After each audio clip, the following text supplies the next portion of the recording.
पिछले भाग में अब तक आपने सुना, चंद्रिका अपने साथ हुई घटनाओं को सपने में देखते हुए उस औरत का चेहरा देखती है जहां उसे अपना चेहरा दिखाई देता है। घबराकर होश में आई चंद्रिका को अपने 8 दिन से बेहोश होने के बारे में पता चलता है। इस बात से बौखलाई चंद्रिका दीवारों पर हाथ मारकर सच्चाई जानने की कोशिश करती है, लेकिन शेखर उसे ऐसा करने से रोक देता है। चंद्रिका के सवाल पूछने पर शेखर उसे टाल देता है और उसे बेहोश कर सुला देता है और उससे माफी मांगता है। उधर दर्शना और त्रिपाला स्थिति पर चर्चा करने के बाद किसी से मिलने चले जाते हैं। चंद्रिका कमरे में बेहोश थी कि तभी उसे पायल की छन छन सुनाई दी। हालांकि शेखर के दिए गए पानी की वजह से उसकी आंखें खुल ही नहीं सकती थी, लेकिन ऐसा कुछ नहीं हुआ। चंद्रिका बिल्कुल ऐसे उठी जैसे वह बस सो रही हो। उसने आवाज का पीछा करना शुरू किया। जैसे जैसे वो आवाज का पीछा कर रही थी, वैसे वैसे वो कमरे के दरवाजे के पास पहुंच रही थी। दरवाजे के पास पहुंचते ही उसे आवाज आनी बंद हो गई। उसे बड़ा आश्चर्य हुआ। उसने बाहर की स्थिति को देखने के लिए दरवाजा खोला तो उसे एक अलग ही दुनिया देखने को मिली। उसने जैसे ही दरवाजे के बाहर निकलकर देखा, उसने खुद को एक हवेली में पाया। हवेली में चारों ओर लोगों की आवाजाही हो रही थी। चंद्रिका यह सब देखकर आश्चर्यचकित रह जाती है। अब उसे डर लग रहा था। उसने देखा कि वहां आ जा रही सभी औरतों ने घूंघट ओढ़ रखा था। उसने जल्दी से अपनी साड़ी का पल्लू लेकर उसका घूंघट ओढ़ लिया और एक तरफ चलने लगी। चलते चलते उसने महसूस किया कि उस हवेली में मौजूद हर इंसान बिना किसी हाव भाव के, बिना किसी आपसी बातचीत के चलते ही जा रहे थे, जैसे किसी सम्मोहन में बंधे हुए हो। ऐसे ही चलते चलते जब वो एक कमरे के आगे पहुंची तो उसे एक आवाज सुनाई दी जो किसी औरत की थी। आवाज सुनकर चंद्रिका ने धीरे से कमरे का दरवाजा खोला और अंदर चली आई। कमरे का दरवाजा किसी भारी धातु का बनाया गया था, जिसकी वजह से उसे खोलने में जोर लगाना पड़ता था और आवाज भी होती थी, लेकिन चंद्रिका ने वो दरवाजा बहुत आसानी से बिना किसी आवाज के खोल लिया था। चंद्रिका के अंदर जाते ही वह औरत जो महादेव की आरती कर रही थी रुक गई और कहा, आओ चंद्रिका, तुम्हारा महादेव के मंदिर में स्वागत है। उस औरत के मुंह से अपना नाम सुनकर चंद्रिका दंग रह गई। क्या आप मुझे जानती हैं? कौन है आप? चंद्रिका ने सवाल किया। उस औरत ने कोई जवाब नहीं दिया और चंद्रिका की ओर पलटकर खड़ी हो गई। उनके चेहरा भी घूंघट से ढका हुआ था। उनके ऐसा करते ही उस कमरे का रूप बदलने लगा। धीरे धीरे कमरे की जगह रेगिस्तान उभरने लगा। थोड़ी देर बाद चंद्रिका ने देखा कि वो एक बड़े से रेगिस्तान में खड़ी थी। वहां हवेली और वहां के लोगों का कोई नामो निशान नहीं था। वहां बस वही औरत उसके साथ खड़ी थी। चंद्रिका यह सब देखकर डर गई। ये हवेली रेगिस्तान में कैसे बदल गई? सब लोग कहाँ गायब हो गए? कौन है आप और मुझसे क्या चाहती हैं? मैं यहाँ कैसे आई? चंद्रिका ने एक ही सांस में पूछ लिया। पहले शांत हो जाओ चंद्रिका, समय आने पर तुम्हारे सभी सवालों के जवाब तुम्हारे सामने होंगे।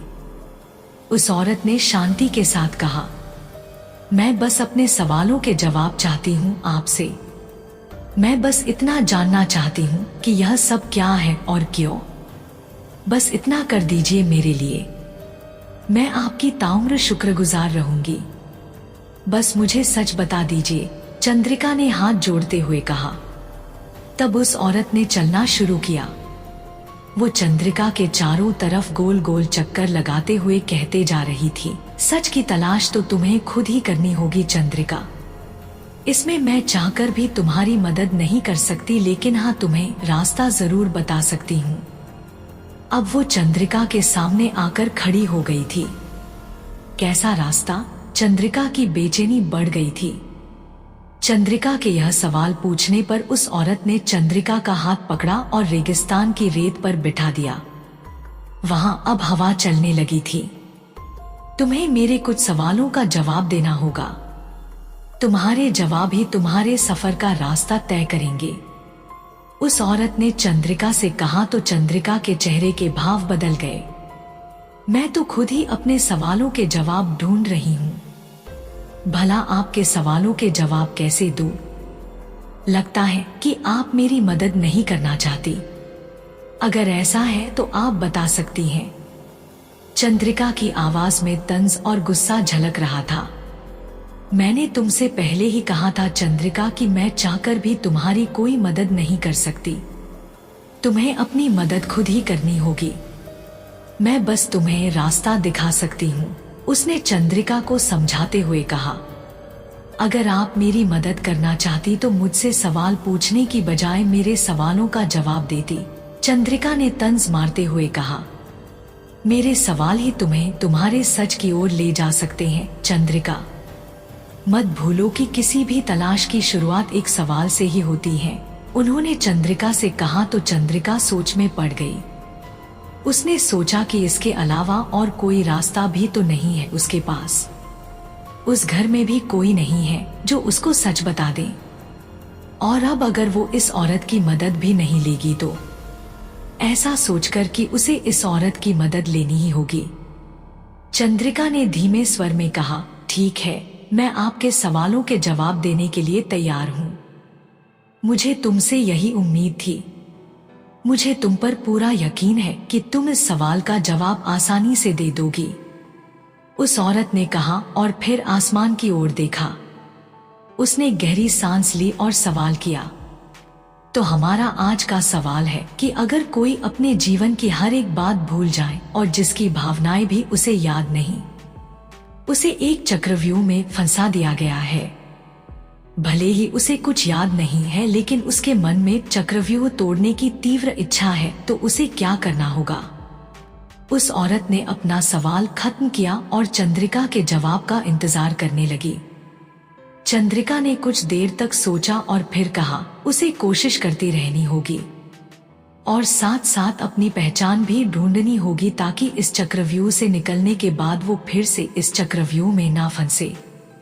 बिल्कुल ठीक कहा तुमने, उसे ऐसा ही करना चाहिए।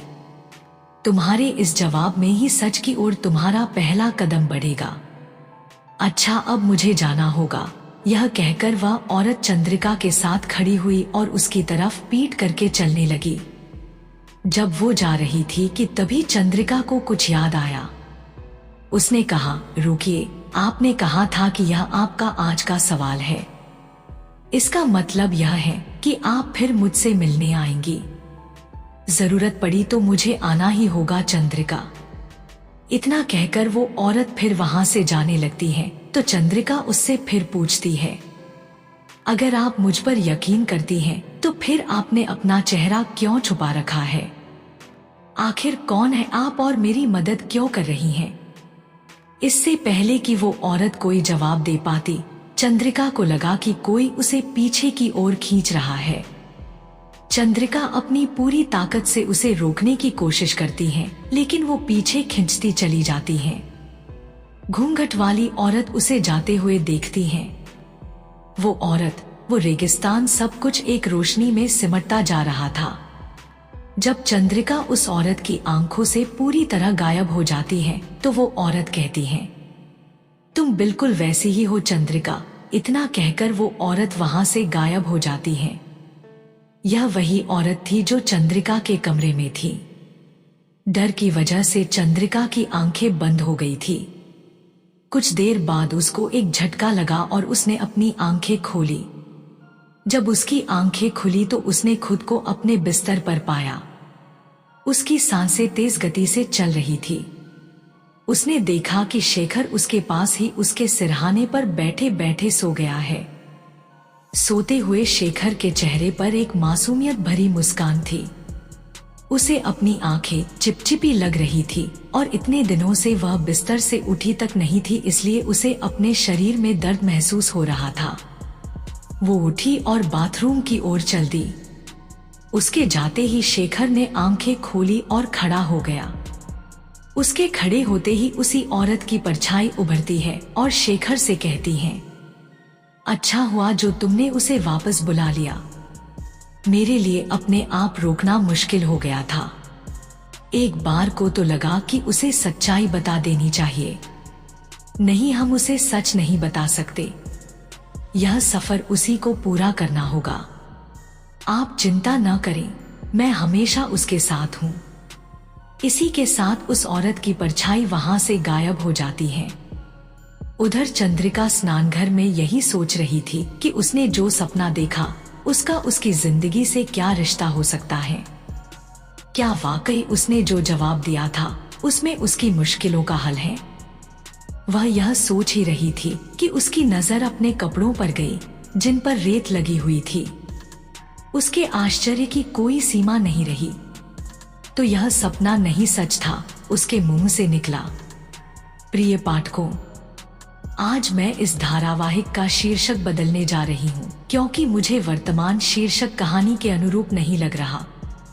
चूंकि यह कहानी चंद्रिका के जीवन के बारे में है तो आज से इसका शीर्षक होगा चंद्रिका एक पहेली।